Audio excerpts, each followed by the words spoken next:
Alright everybody, what's going on? It's Thundershot, and welcome to the Ori and the Blind Forest Definitive Edition playthrough for PC. If you're wondering why I didn't stream this game, it's because I wanted to record it in 1080p 60 frames per second. Normally graphics are pretty sweet to look at, but they don't bug me enough to make me not want to stream them in the usual 720p 30 that I do. However, this game is so beautiful and so good. I could not pass up on showing you guys the real deal. This is just my settings for anybody curious. I might turn motion blur back on later. I don't want to worry about this too much right now for the time being. These are just the settings where they're at. It's not in 1080 because I'm in windowed mode. It's almost 1080. It's just the size of my monitor and stuff. But yeah, just wanted to show that off. I'm gonna let the game speak for itself. So in the beginning here, I'm not gonna talk during the opening scene a little bit. And other than that, yeah, I'll see you after the opening cutscene. This opening cutscene is something else. So please, if you're on the fence about watching this playthrough, just peep this opening cutscene, peep the first 10 minutes of gameplay, find out if it's for you or not. But yeah, I will see you guys on the other side.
Okay, I'm playing as the fat thing right now. I forgot it didn't go straight into cutscene. I was just gonna let it do its own thing, but I'm playing as this thing right now.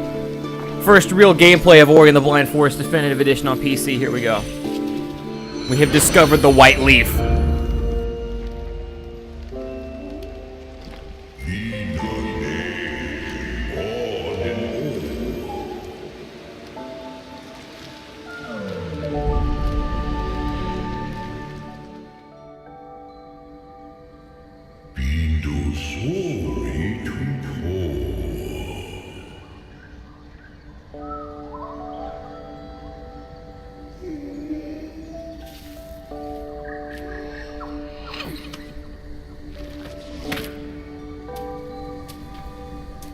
This is Ori, by the way. The big thing is Nanu, and I believe Nanu is a female, is a woman. BT dubs. Everyone always thinks she's a dude, which is kind of, I mean, you know, natural thought process when you say something like that. But yeah, we are Ori. And we got blown away from the Grand Tree. The Grand Tree in the background was the one narrating or talking, sort of. But yeah, we got blown away off of our tree, and we landed way out here, and Nanu kind of adopted us. And that's where we're at in the little Ori universe right now.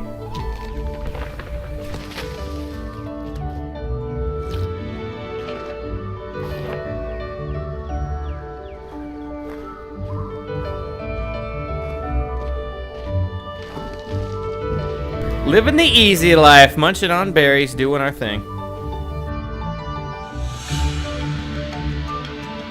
Soundtrack in this game is glorious, by the way.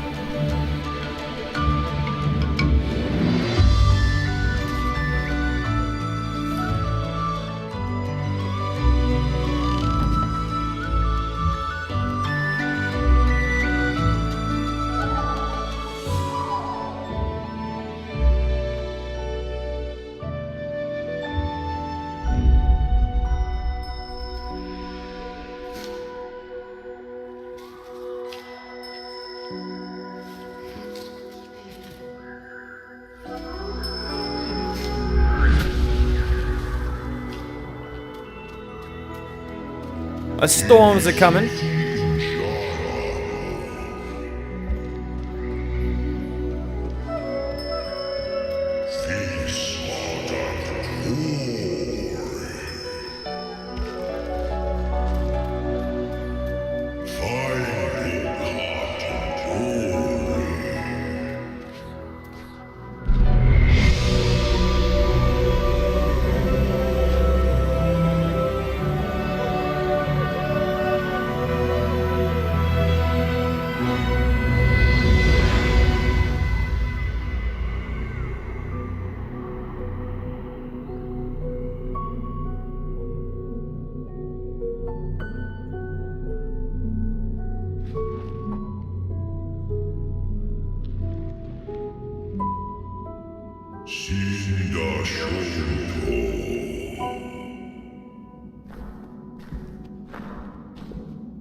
Sing for Santa.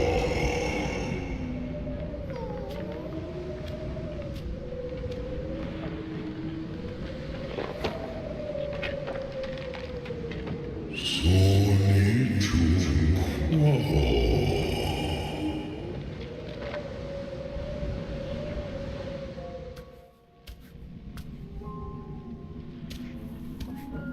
Shinji Quarter in War.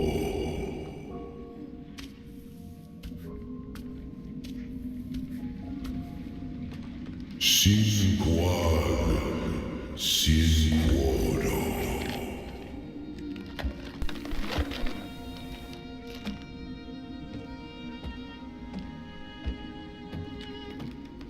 Sin Quadruple Sword.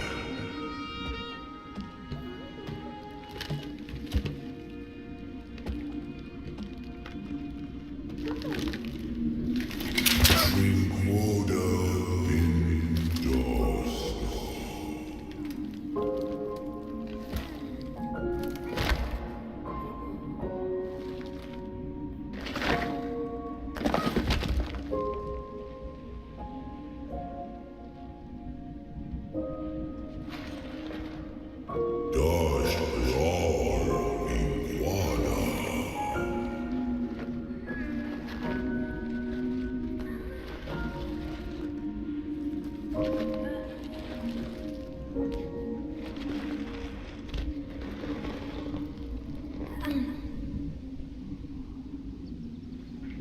Fintus Partifasta.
Alright, so welcome to Ori and the Blind Forest. Let me pop... Here we go. Took a haul so I don't cough for you guys. Yeah, this is Ori and the Blind Forest. That is the opening cutscene. Roughly 10 minutes. Takes up quite a bit, but we are playing, so... Yeah, pretty much Ori died, but the tree lit up or something and revived us. Magical forest stuff. But now we get to the first real gameplay. As of right now, we can't really do much else besides jump. The game, let me show you real quick. The game is super duper mapped because it's like a Microsoft thing. It's for PC and Xbox One, so the game is super duper mapped out for an Xbox One controller. And there's no way to adjust these to the best of my knowledge, like what buttons do what. So since I'm using a PS4 controller plugged into my PC and it auto-reads it and everything, unless I use some kind of third-party program, the controls are not what they're supposed to be. So for example, where it says A is jump, and the start button is main menu. Square is jump for me, which would be Xbox's equivalent of X is jump for me. Right trigger or R2 on the PlayStation button is the start button, is the main menu. It's really messed up. It's something else. But so far, I did a little bit of a test run, and it's nothing that I can't handle. Once I figure out what the actual buttons are supposed to be. There's kind of a minor pain that there's no way to adjust that, and they really, really wanted to screw people with PlayStation, even a PlayStation controller playing it on their PC. But hey, look, we found a secret thing already. Small spirit light container. Spirit lights are added to your blah, blah, blah. That's pretty much how you level up. You see that little meter on the bottom? Has a 0 and then the circle around it. The more that circle fills up, once it gets to the very top, we will level up. So that is a thing. Don't fall in this water, it will kill you. The 3 little green circles at the bottom there are life points. I just refilled one even though I didn't need to. But yeah, basically just I have 3 hits of life right now. I found an energy cell. These can be used to save my game. I think they can also be used for other stuff later on, but for right now, save my game. Where B would typically be circle, it is X. B is X and square. Well, B is circle, and my X is the equivalent. No. One more time, okay? Xbox's B button in this game, for some reason, is PlayStation's X button, or Xbox's A button, in a way. My square button, the PlayStation square button, is the yes button, and then the PlayStation's X button serves as the no button, which is really, really weird. I don't know. It's jacked up. If you play it with a PS4 controller, you understand. Oh my god!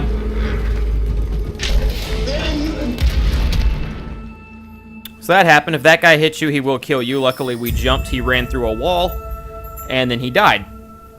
But we gained more spirit light. We're about to level up, actually, which is pretty sweet. And another secret thing. Hey! So I can level up now, and I think I'll do that. So I had to create a soul lake point. This is a save point, by the way. The game never auto-saves. The game doesn't auto-save. There's occasionally save points you can find yourself, but for the most part, you make your own save points when you have soul links. So you can create your own save spot. It's really interesting. And you'll see it play a factor later on. But this is a skill tree for Ori and the Blind Forest Definitive Edition. I don't know what all's new from the original and Definitive Edition. I'll go into more detail about original versus Definitive Edition later on. But for right now, I'm going to go ahead. I can unlock the reuse of soul links. I can unlock most pickups float to Ori, which is a really good one, but instead I'm going to go ahead and I'm going to unlock Quick Flame, which it's going to up my attacking ability. And the interesting thing is we haven't actually learned our attacking ability yet, but we're about to. So you'll see what I mean here in just a minute.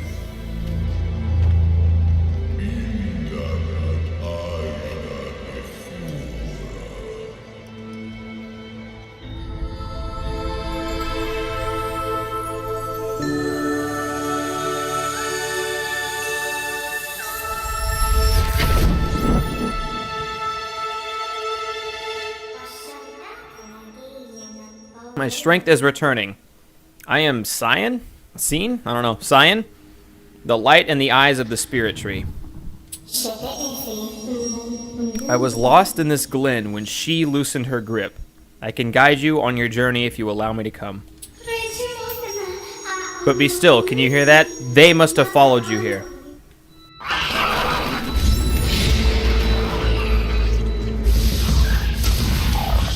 These must be the they, and they're frogs, and I've already took a hit. I've took 1 hit of life. I only have 3. I am moderately close to dying. He didn't drop any life points for us, unfortunately. Or not life points, but level up points, I should say. Ability points is what they're called. I'm going to call them level up points out of habit, but... Looks like we got them. Their light shall return to me. Those words the spirit tree once said. And the spirit tree is like the dad. It's kind of weird. And the glade past the caverns will find him. There's a path up ahead.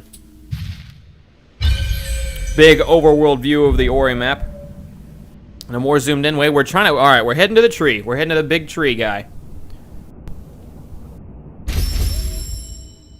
Our new objective is to find the spirit tree. Now, unfortunately, I don't have the ability that allows me to reuse this save point, but I could access the ability tree from there if I wanted to. But I can make a new save point. You see the little blue ball on the bot, like just to the left of my ability points at the bottom of the screen there? That would allow me to save my game whenever I want. So it's kind of a, not pick your own fate sort of thing, but I don't know, yes and no. Don't stay too close to those things, they blow up. But I could save my game now, and maybe not be able to save my game for a while, so if I die down the road, I'd have to come all the way back here. Or I can try to save my game later, but what happens if I die, I mean, you know, if I die here on the water... then I have to go all the way back to before I fought those bad guys and, like, leveled up my power. So, like, you get to pick when you save, and it's, I don't know, it's a really, really interesting concept. And it's one that you would think would hinder the game more than help it, but it,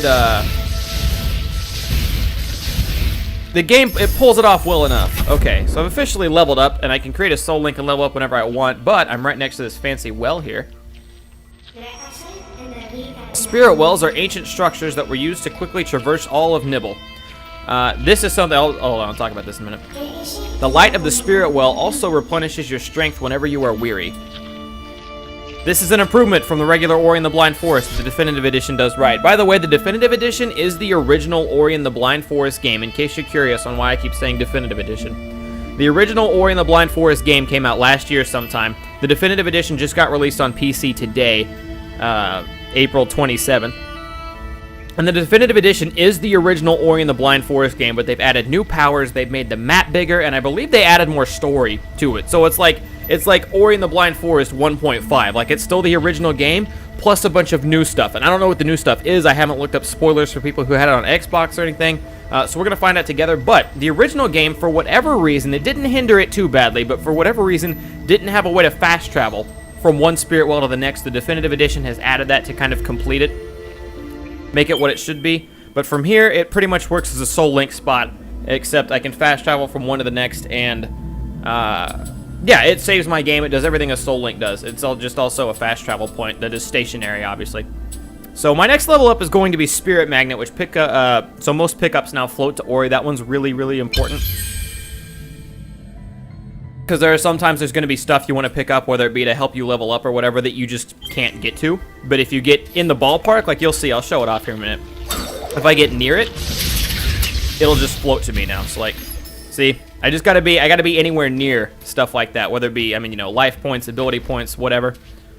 Soul shards or soul links, whatever they're called. And it will just float to me. That's quite a jump. I can't be making that jump now, but... Game, obviously, if you haven't picked it up yet, 2D platformer is the style of game that this is, but my god, is it beautiful, and you'll see. Oh my god, there's so much stuff. Just hang on for a minute. This is another weird one. Right trigger on Xbox to grab and move objects. For me, On PlayStation 4, I have to hold the right stick. I hold the right stick to the right, and I'll grab it. And then if I move the left stick to the left, like the left stick is how Ori walks, obviously. But I have to hold the right stick in a direction, and that's how she grabs stuff. And again, I'm hoping that this won't end up, using the PlayStation 4 controller won't end up biting me in the ass later on. If it does, I'll switch to mouse and keyboard. That's actually how I did my first playthrough of Ori and the Blind Forest. I did it with mouse and keyboard, but I found a keystone. Keystones are used to open spirit gates. Remember that each spirit gate will require a different number of keystones. Alright, I'll show you guys what a spirit gate is in just a second, but I want to have... We're about to come up to a door, and the door can only be opened with these keystones if we have enough of them. So I'm going to go ahead and I'm going to grab the keystones first, and then we'll go to the door to kind of save you guys the trouble. Ah! Didn't think I was going to make that jump. We fall down here. Life there that I don't really need, but we'll pick it up anyway. Come this way. The spirit gate blocks us. They were built for protection before the days of decay. The required keystones must be nearby. To reach the spirit tree, we must pass the spirit caverns that lie beyond this gate. So I already went up and picked the keystone, so it's not too big a deal. There we go. Keystones fit in the door. Door opens up, and we move on.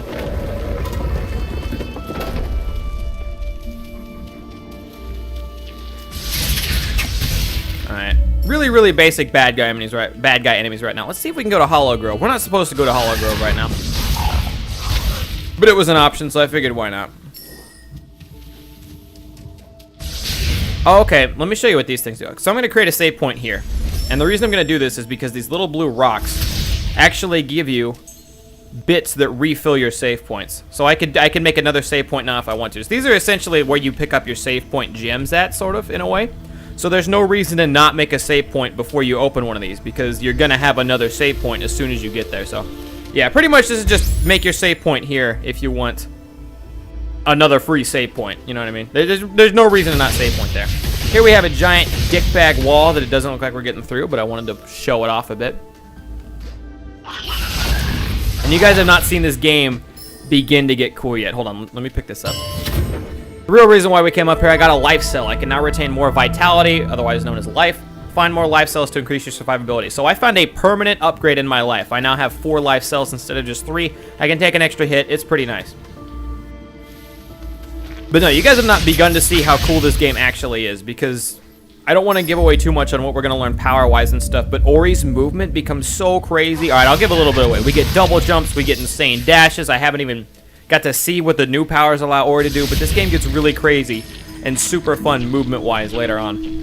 Thought that was worth pointing out. I think we need 2 more keystones to get through there, so we're going to go ahead and fall down here.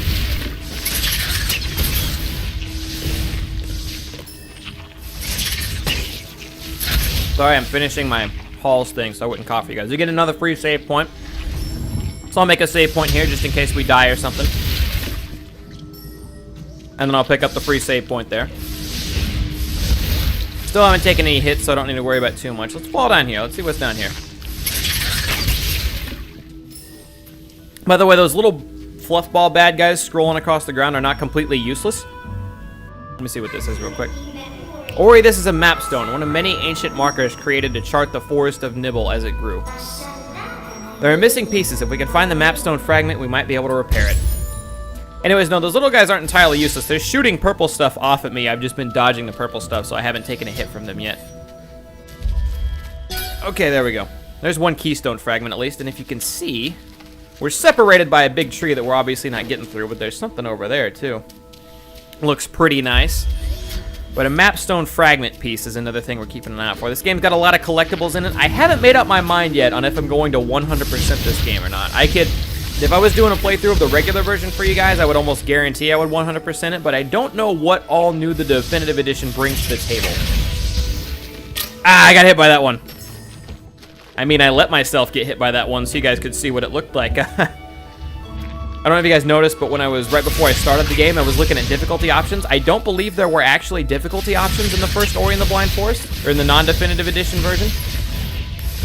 However, there seemed to be easy, medium, hard, and then a 1 life only run, which is absolutely nuts. I can tell you guys, I'm pretty sure on my first playthrough of this game, when I did it completely blind, granted I was using a mouse and keyboard, and the game is much harder to navigate with on just a mouse and keyboard, but on my very first run to, I'm pretty sure I died somewhere near the ballpark of 100 times. I'm pretty sure I had somewhere near 100 deaths on my very first playthrough. And they're up here offering a no-life run as an option, which is just insane. I have an ability point, but I'm not going to use it just yet, because it looks like we're coming up on something pretty important.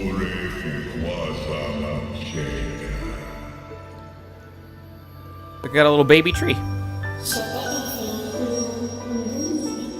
The light of the spirit tree lives in all of us. He's the reason we're alive. He's the reason we grew.